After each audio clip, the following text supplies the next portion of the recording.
Assalamualaikum warahmatullahi wabarakatuh. Nama saya Muhammad Fikri Rahman Husaini, mahasiswa YIN Syekh Nurjati Cirebon, jurusan Ilmu Al-Quran dan Tafsir. Video ini merupakan video terakhir dari tugas review buku The History of the Quranic Text, yakni pada bab 18 dan 19. Pada bab 18 dalam buku The History of the Quranic Text ini membahas tentang orientalis dan Al-Quran. Pertama, perlunya pembuktian penyimpangan dalam Al-Quran dengan maksud hendak membuktikan moralitas dan superioritas teologi barat. Jeffrey, Mingana, Pretzi, dan banyak lagi yang lainnya telah mencurahkan seluruh kehidupannya guna menyingkap perubahan teks Al-Quran yang katanya tidak mereka dapatkan dalam kajian kitab Injil. Sejarah telah mencatat karya-karya mereka tentang hal ini. Jeffrey yang paling banyak menguras tenaga dalam masalah ini. Dua, kritikan orientalis terhadap kompilasi Al-Quran. Di antara kritikan para orientalis terhadap Al-Quran ialah mengapa jika Al-Quran sudah ditulis sejak zaman Nabi Muhammad, Umar merasa khawatir dengan kematian para hufaz pada perang Yamamah. Lebih jauh lagi, mengapa bahan-bahan yang tidak ditulis tidak disimpan di bawah pemeliharaan Nabi Muhammad sendiri?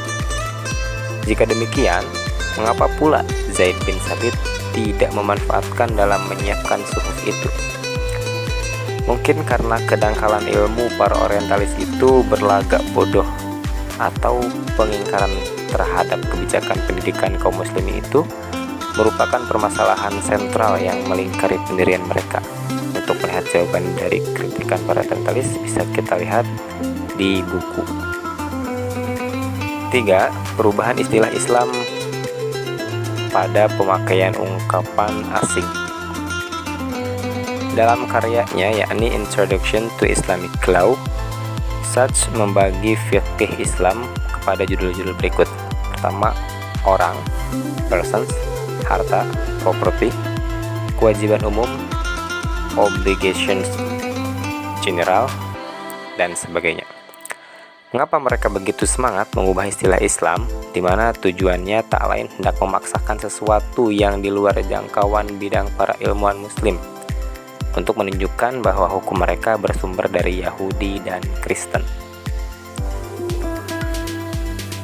4. Tuduhan orientalis terhadap penyucian. Tuduhan orientalis terhadap dalam satu artikel Ensiklopedia Britania, tokoh orientalis menyebutkan banyak kekeliruan di dalam Al-Quran. Di antaranya yakni Noldek mengenai kesuburan Mesir. Ia berkata bahwa membanjirinya sungai Nil adalah karena adanya perbedaan curah hujan. Namun kita singkirkan dulu hal ini, lalu menengok surat Yusuf ayat 49 yang artinya, kemudian setelah itu akan datang tahun yang padanya manusia akan diselamatkan, dan pada masa itu mereka memeras anggur. Jelaslah bahwa tidak ada penyebutan kata hujan dalam ayat itu. Selanjutnya, bab 19, bab terakhir pada video ini, ingin membahas tentang beberapa motivasi orientalis, kajian subjektivitas. Yang akan dibahas yang pertama menggunakan analogi Yahudi. Sebelum membicarakan orientalisme, penulis ingin mengangkat satu pertanyaan yang dengan memakai analogi dalam pandangan Yahudi. Dapatkah seorang ilmuwan yang anti-sentisme dikatakan tidak memihak ketika mengkaji dokumen mereka seperti perjanjian lama atau gulungan kertas laut mati? Apapun keputusan yang diberikan, baik positif maupun negatif, hendaknya juga diterapkan pada kalangan orientalis yang seharusnya berlaku jujur saat melakukan pembedahan terhadap ajaran Islam. 2. Tindakan balas kaum muslimin. Seorang perintis orientalis dan penipu kaum muslimin, kita akan mengambil studi kasus layang pandang dalam karyanya Origins of Muhammad dan Jurisprudence. Terdapat tulisan bahwa jika kita sekarang dapat memahami tentang hukum Islam itu adalah berkat jasa Snowhorn. Tapi siapa dia Snowhorn itu? Ia adalah seorang orientalis penggagas agenda penipuan terhadap komunitas Muslim Indonesia untuk menerima sistem eksploitasi pemerintah jajahan Belanda. Dan yang terakhir, pencarian untuk tidak berat sebelah. Sikap tidak memihak dalam studi modern.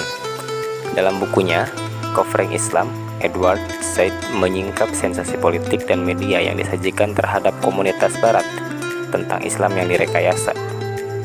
Islam dijadikan sebagai kambing hitam yang siap pakai dalam setiap fenomena sosial, politik, dan ekonomi yang tidak disetujui oleh barat.